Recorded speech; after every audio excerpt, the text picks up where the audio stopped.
Well, to start our Sunrise Smart Start and breaking news overnight, a 2-alarm fire in Ogden. This is a big scene here. It unfolded on Whittier Road at this home around 11 last night. Several companies from agencies around the area responded. The Spencerport Fire Department shared some photos of these on Twitter with the damage, the response, and the aftermath. Thankfully, given that scene, no reports of any injuries. Happening today, President Joe Biden will be in central New York celebrating a $6 billion grant from the federal government to Micron. Well, he will be coming despite calls from law enforcement to postpone the visit. It will go on as scheduled. This funding is expected to be used to start construction of this tech company's new facility in the town of Clay.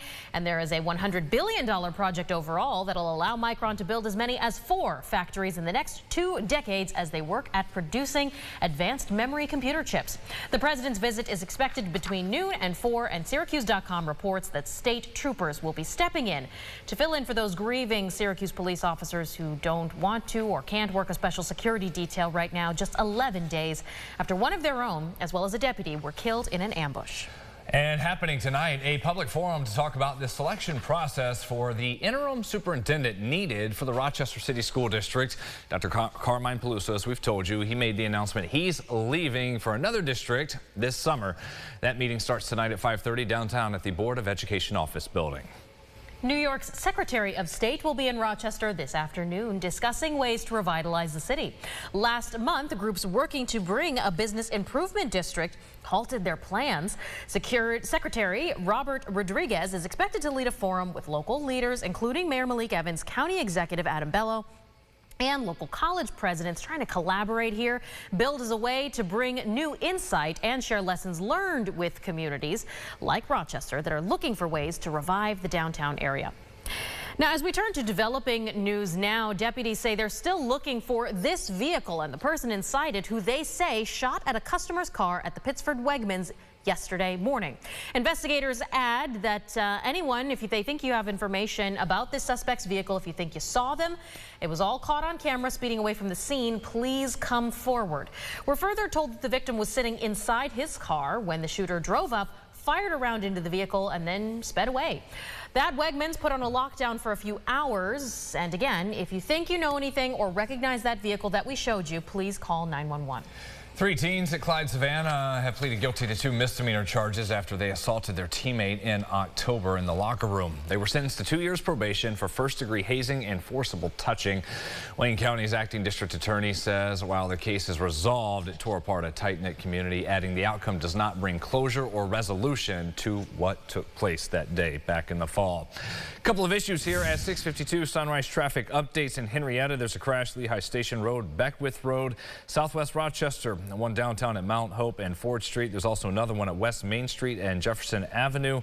And then in Webster, Salt Road, just north of 104 at Mitcheldean Drive. We'll check that again at about 7:26. We are just 2 days away from Imagine RIT. The students there preparing very diligently for this annual Creativity and Innovation Festival. They're so smart. Did nothing like this smart. in college. Yeah, 100%. Here's Ron Spitzer. She's at campus this morning getting ready for the biggest weekend of the year. Had a car last half hour, and look at this. Fancy wheels here, Ron. Guys, I too was thinking how cool everybody is here and smart and how I never did anything like this in college, but I'm enjoying their project. This is Elaine Greenfield. She's working on this clean snowmobile. Tell me a little bit about the clean snowmobile. Absolutely. So, hi, my name's Elaine Greenfield. I'm the team manager of the RIT Clean Snowmobile team. This is a 2020 Polaris Indy SP. It's a snowmobile that we modify to make it more environmentally friendly, so we reduce emissions, reduce noise, while still keeping it fun to ride. And we compete every year in Houghton, Michigan, which this year we actually just came back with our first place trophy. This is the first time in RIT's history that we've come home with the gold win, so it's really fantastic news for our team. Absolutely. And we were talking a little bit off camera about how this can help society as a whole and, you know, kind of the greater purpose of this project. So what is that? Absolutely. So this competition was originally designed in the year 2000 to work on snowmobiles for pristine areas such as Yellowstone National Park, where pollution is really impactful on the environment. So they wanted snowmobiles that can work better in those national park environments. Less noise, less pollution, everything to do things such as research or rescue missions that they need to complete. And how long did it take you guys to make these adjustments this year? Absolutely. So this is a running project that's been existing for quite some time. So this is a 2020 snowmobile, which means that we've been running it for about 4 years now for a competition.